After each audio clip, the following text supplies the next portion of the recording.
En 1890, un homme nommé Jean-Baptiste Pons cultivait des légumes sur une parcelle de terre plus petite que la plupart des jardins familiaux américains. Aucun tracteur, aucun système d'irrigation, aucun prêt bancaire, aucun équipement agricole au-delà d'une brouette et de quelques outils à main. Et il générait l'équivalent d'un revenu à 6 chiffres.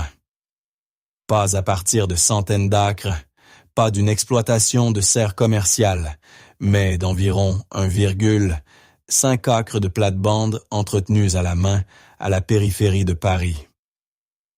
Lorsque les chercheurs ont commencé à documenter ces cultivateurs à la fin des années 1800, ils ne pouvaient pas croire ce qu'ils voyaient. Des rendements par pied carré qui dépassaient tout ce que l'équipement agricole moderne parviendrait à réaliser un siècle plus tard.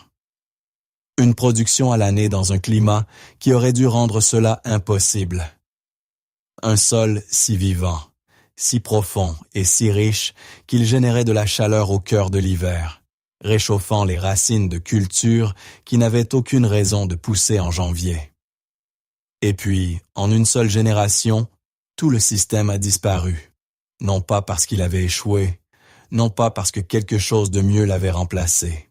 Il a disparu parce que quelque chose de moins cher l'a remplacé, quelque chose qui fonctionnait à grande échelle, quelque chose qui nourrissait les villes, mais appauvrissait les agriculteurs qui assuraient cette alimentation.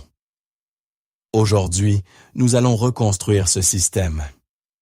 À la fin de cette vidéo, vous comprendrez exactement comment les maraîchers parisiens ont transformé de petites parcelles de terres ordinaires en périphérie urbaine, en moteur de revenus perpétuels. Et comment vous pouvez faire la même chose sur un quart d'acre dès cette saison. Mais d'abord, vous devez comprendre ce qui a été perdu et pourquoi. Le Paris des années 1800 avait un problème que les villes modernes ont oublié. La ville avait besoin de légumes frais chaque jour pour des millions de personnes. Et il n'y avait pas de camions frigorifiques, pas de chaîne d'approvisionnement avec stockage à froid, pas de produits importés d'États lointains. Ce que la ville consommait devait être cultivé assez près pour arriver au marché le matin même de la récolte. Les hommes et les femmes qui ont résolu ce problème étaient appelés les maraîchers, les jardiniers maraîchers de Paris. Ils occupaient une ceinture de terre, juste à l'extérieur des murs de la ville. De petites parcelles allant d'un demi-acre à 2 ou 3 acres. La terre n'avait rien de particulièrement spécial. Le climat n'était pas clément. Les hivers parisiens sont froids, gris et longs. Ce qui était spécial, c'était la méthode. Les maraîchers avaient passé des générations à apprendre une leçon spécifique. Lorsque la terre est assez limitée, on ne l'optimise pas pour la commodité. On l'optimise pour le rendement par pied carré. Chaque pouce de sol rapportait de l'argent ou n'en rapportait pas. Un terrain inutilisé était un passif financier. Ils traitaient leur plate-bande comme un commerçant traite ses rayons. Chaque pied carré devait produire quelque chose en permanence. Pour y parvenir, ils ont mis en place un système composé de 4 parties interdépendantes. Une préparation profonde du sol, une plantation en succession constante, l'extension de la saison grâce au verre et à la chaleur du compost, et la vente directe au marché qui éliminait tout intermédiaire. Dans les années 1880, les meilleurs maraîchers parisiens récoltaient toute l'année, tirant 2 ou 3 rotations complètes de culture d'une seule plate-bande en une seule année. Certains maintenaient des listes d'attente de riches foyers parisiens qui payaient le prix fort pour le privilège d'un panier hebdomadaire. Et puis, le XXe siècle est arrivé. Les tracteurs sont arrivés. Les engrais azotés chimiques sont arrivés. Toute la logique de l'agriculture est passée du rendement par pied carré au rendement par heure de travail. Des rangées larges avaient du sens si une machine les traversait. Des plates-bandes profondes travaillées à la main n'avaient aucun sens si une charrue pouvait faire en 1 heure ce qui prenait 1 semaine à un jardinier. Le système intensif français n'a pas été démenti. Il était simplement incompatible avec une nouvelle mentalité industrielle. Il a été abandonné, non pas lors d'un moment dramatique, mais progressivement, à mesure que les hommes qui le connaissaient vieillissaient et mouraient, et que personne ne pensait à le consigner sérieusement avant qu'il n'ait presque disparu. Dans les années 1970, un chercheur américain nommé John Jeavons a commencé à exhumer ce qui restait de ce savoir. Il s'est rendu en France, a interrogé des jardiniers âgés, a étudié l'ancienne documentation et a ramené la méthode dans le nord de la Californie pour la tester rigoureusement. Ces découvertes ont confirmé tout ce que les anciens registres suggéraient. Les plates-bandes intensives françaises produisaient 4 fois plus de nourriture que les rangées de jardinage conventionnelles. Le sol s'améliorait chaque année au lieu de s'épuiser. Le travail était intense, mais le rendement de ce travail, mesuré en dollars par heure, était extraordinaire. Son travail est désormais publié. La recherche existe. Et pourtant, la plupart des jardiniers en Amérique n'ont jamais entendu parler de ce système parce que l'industrie agricole industrielle, pesant des centaines de milliards par an, n'a aucun intérêt à vous dire que votre jardin peut remplacer votre facture de course. La plupart des gens qui cultivent des légumes font ce qu'on leur a appris. Labourer un rang, planter des graines, marcher entre les rangs pour désherber et récolter, attendre, récolter, labourer à nouveau la saison suivante. Ce système a été conçu autour d'une contrainte, la largeur d'un cheval et, plus tard, d'un tracteur. Le système intensif français a été conçu autour d'une contrainte complètement différente, la portée d'un bras humain. Des plates-bandes étroites jamais compactées. Une plate-bande n'est jamais plus large que ce que vous pouvez atteindre confortablement de chaque côté, généralement de 30 à 48 pouces. On ne marche jamais dans la plate-bande, jamais, car chaque fois que vous comprimez ce sol avec le poids de votre corps, vous annulez des semaines de travail biologique. La structure du sol s'effondre, les poches d'air se referment, les racines doivent lutter pour s'y frayer un chemin. Au lieu de cela, vous travaillez uniquement depuis les bords. La plate-bande reste meuble, aérée et vivante. Une préparation profonde, le double bêchage. Avant la plantation, le sol est travaillé à une profondeur de 24 pouces ou plus. Pas 6 pouces, comme avec un motoculteur classique. Pas 12 pouces, 24. Réalisé à la main avec une technique appelée le double bêchage. Vous retirez les 12 premiers pouces de terre, meublissez le sous-sol en dessous, puis remettez la couche arable, enrichie de quantités massives de compost. Le résultat n'est pas de la terre, c'est une éponge. L'eau y circule parfaitement. Les racines s'y enfoncent facilement. La biologie explose. Une carotte, qui prendrait 90 jours dans un sol ordinaire, peut atteindre sa maturité en 60. Une tête de laitue, qui serait modeste dans une plate-bande classique, devient dense, large et prête pour le marché plus rapidement que ne le prédirait n'importe quel sachet de graines. Cette profondeur est ce qui sépare les jardins décoratifs de ceux générant des revenus. Plantation hexagonale à haute densité. Dans un jardin en rangée conventionnelle, les plantes sont espacées pour donner à chacune de l'espace pour croître sans interférence. 12 pouces entre les têtes de laitue, 8 pouces entre les plants de betterave. Cela semble logique, jusqu'à ce que vous réalisiez que l'espace entre ces plantes ne produit rien. La méthode intensive française plante les cultures selon un schéma hexagonal, en rangées décalées. Ainsi, chaque plante se situe dans l'espace entre les deux plantes devant elle. À maturité, les feuilles des plantes voisines se touchent à peine. Cela ombrage le sol entre les plantes, supprimant les mauvaises herbes sans produits chimiques et retenant l'humidité sans irrigation, tout en maximisant le nombre de plantes productives par pied carré. Une planche cultivée de cette manière peut contenir 30 à 50% de plantes, de plus qu'un jardin en rangée conventionnelle de même taille. Chaque plante supplémentaire est un revenu supplémentaire. La plantation successive, le moteur d'un revenu continu. C'est ici que la plupart des jardiniers laissent le plus d'argent sur la table. Ils plantent une planche au printemps. Ils récoltent en été. La planche reste vide pendant l'automne. Cette planche vide n'est pas neutre. Elle vous coûte de l'argent. Une terre que vous possédez, un sol que vous avez construit, un emplacement que vous avez sécurisé, ne produisant rien. Les maraîchers parisiens avaient une règle. Une planche n'est jamais vide.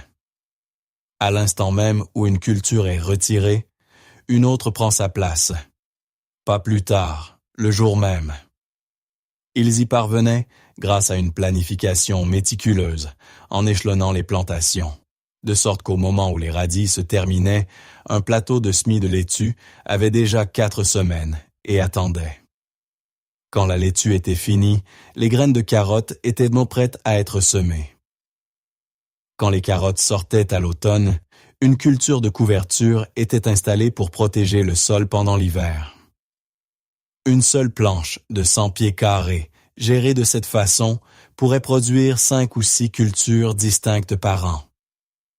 Comparez cela à la production d'une ou 2 cultures d'un jardin typique. L'économie est simple. Si une planche avec une culture par an rapporte $200 en produits, la même planche avec 4 successions rapporte $800. Le coût de la terre est identique. Le coût du sol est identique. Seule la planification change. Le sol comme moteur, le vrai secret. Rien de tout cela ne fonctionne sans le sol. Les maraîchers parisiens avaient accès à quelque chose qui alimentait tout le système, le fumier de cheval de Paris lui-même. Dans les années 1800, la ville comptait des dizaines de milliers de chevaux. Leur fumier devait aller quelque part. Les maraîchers payaient pour le recevoir. Ils le compostaient dans des couches profondes entre leurs parcelles de culture, le mélangeant avec de la paille et des déchets organiques, jusqu'à ce qu'il se transforme en quelque chose qui était à moitié compost, à moitié générateur de chaleur.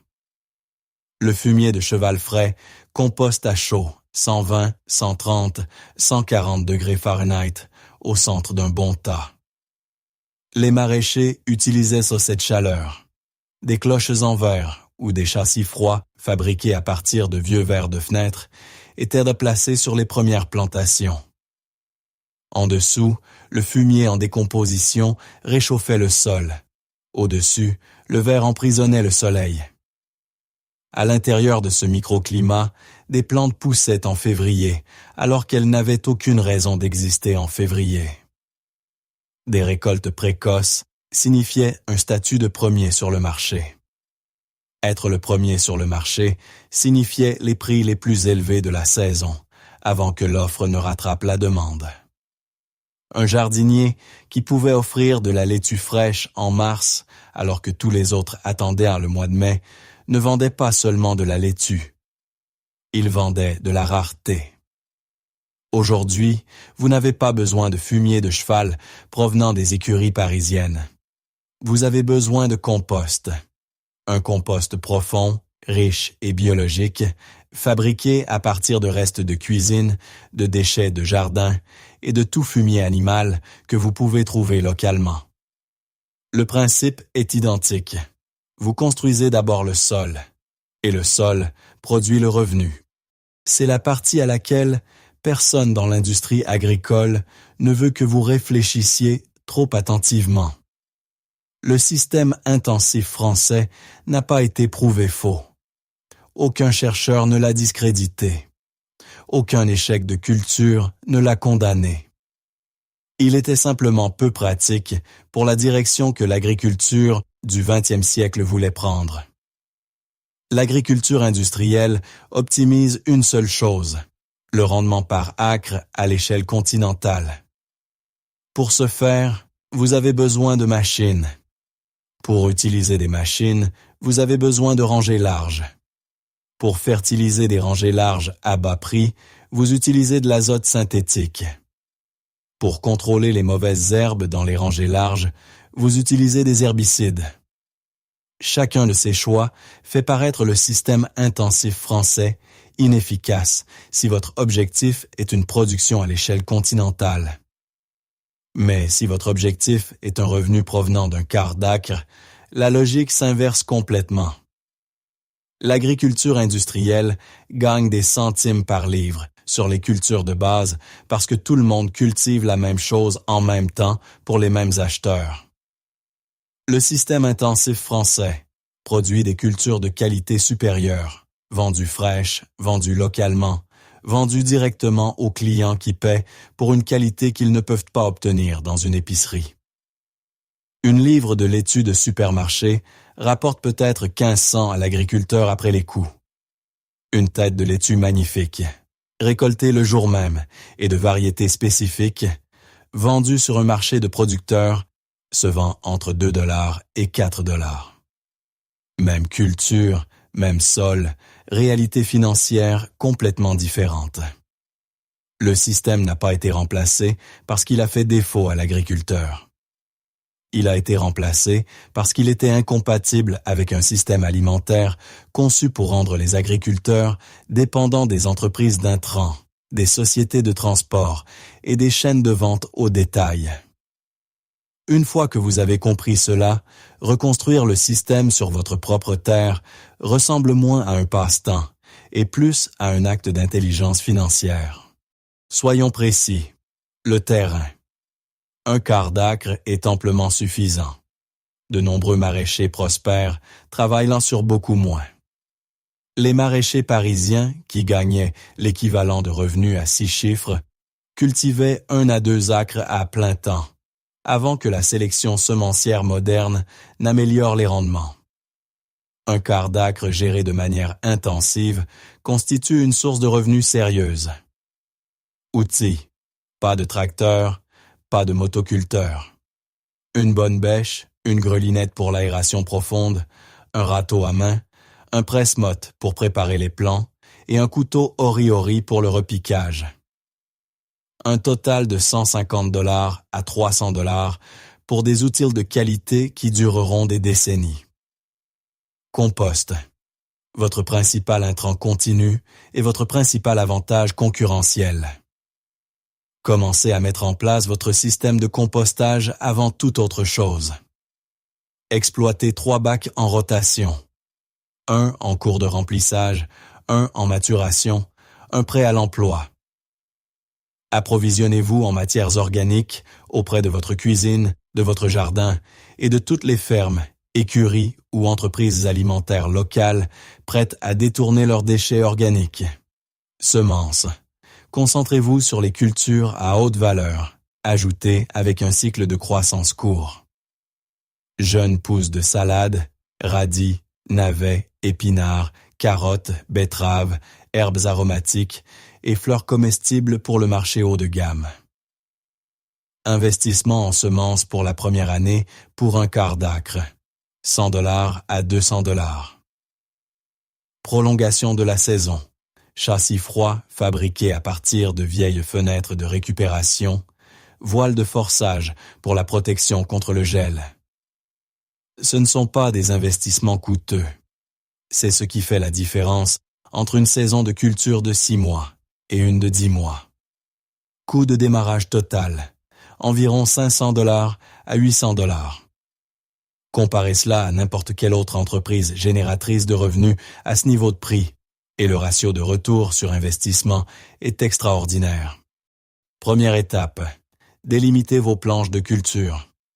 Chaque planche ne doit pas dépasser 4 pièces de large et être aussi longue que votre espace le permet, généralement de 20 à 30 pieds par planche. Laissez des allées de 18 pouces entre les planches. Les allées sont pour vous, les planches sont pour les plantes. Sur un quart d'acre, vous pouvez installer 15 à 25 véritables planches de production. C'est votre empreinte de production. Deuxième étape, le double bêchage. C'est là que se trouve le travail. Ce n'est pas un travail léger, mais vous le faites une fois par planche, puis vous entretenez au lieu de recommencer. Retirez les 12 pouces supérieurs de terre. Ameublissez les 12 pouces suivants avec une fourche. Ajoutez du compost à la couche inférieure. Remettez la terre de surface en y mélangeant davantage de compost. La planche doit maintenant s'élever de plusieurs pouces au-dessus des allées environnantes. C'est votre éponge de sol.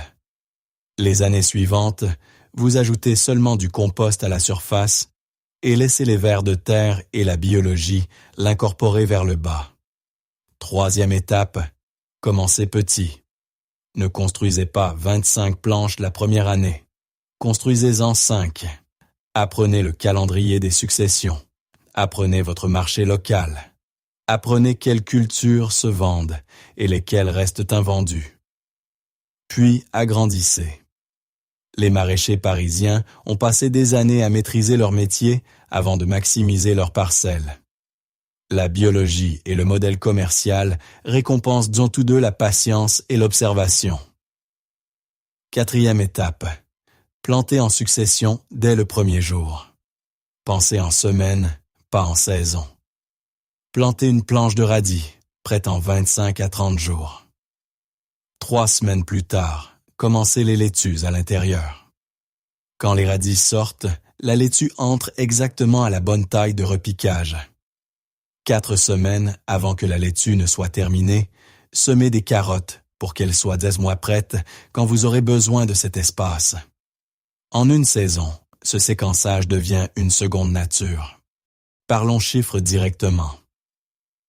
Une seule planche de culture intensive à la française de 100 pieds de carré, gérée avec des plantations successives, peut produire entre 300 $ et 600 $ de valeur marchande par an. Il s'agit d'une estimation prudente, basée sur les prix des marchés fermiers dans des villes américaines de taille moyenne. Dans les marchés côtiers, les chiffres sont plus élevés. 20 planches gérables confortablement sur un quart d'acre pourraient générer de 6 000 $ à 12 000 $ de valeur de production annuellement. Il y a 2 façons de capturer cette valeur.